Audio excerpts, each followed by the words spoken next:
আমরা তো যখন মাছ ধরতে বসি কতদিন দেখি সাপ যাচ্ছে। আমি যেখানে বসতাম তার নিচেই একটা পুকুর, ওর মধ্যে বেশ ভালো মুখ বের করে এত বড় একটা সাপ, কোনদিন আমাদের কাটেনি তো।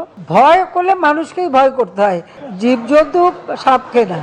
মাননীয় প্রধানমন্ত্রী, আসসালামু আলাইকুম। আমি সাম্প্রতিক সময় একটি বিষয় আপনার নজরে আনতে চাচ্ছি, সেটি হচ্ছে দেশব্যাপী আপনি জানেন যে ছোটখাটো হলেও একটা আতঙ্ক তৈরি হয়েছে রাসেল ভাইপার্স বা যে চন্দ্রবোরা সাপ নিয়ে। তো এটা যতটুকু না প্রকারান্তরে আছে দৃশ্যত, তার চেয়ে বেশি আমার ধারণা যে সোশ্যাল মিডিয়ার কারণে হয়েছে। যাই হোক, একটা আতঙ্ক তৈরি হয়েছে, এটা ঠিক আছে। যেমন ধরুন, আমরা সারা দেশেই তো সারা বছরই বন্যা হয়, কিন্তু ঢাকায় আমরা যা বসবাস করি, ঢাকায় পানি না ঢুকলে আমরা মনে করি না দেশে বন্যা হচ্ছে। যখন ঢাকায় নিজের ঘরে এসে পানি ঢুকে তখন মনে করি বন্যা হচ্ছে।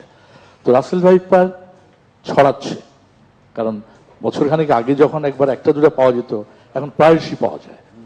তো এটা প্রকৃতির একটা ভারসাম্যহীনতা আমার কাছে তো নিশ্চয়ই মনে হয়। এবং হঠাৎ করে এটা বাড়লো কেন, এটা একটি কথা।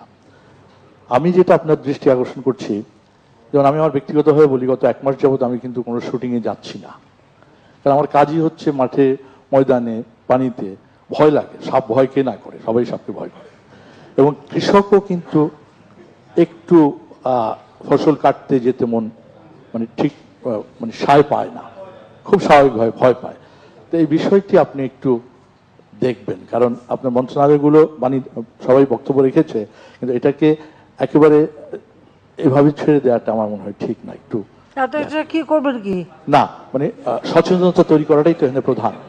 অবশ্যই সচেতনতা তৈরি করাটা এখানে প্রধান, কারণ শুনে এটা তো পরিবেশের ভারসাম্য রক্ষার জন্যই জীবজন্তু, তাই না? অবশ্যই মেরে ফেলছে, এটা তো ঠিক না।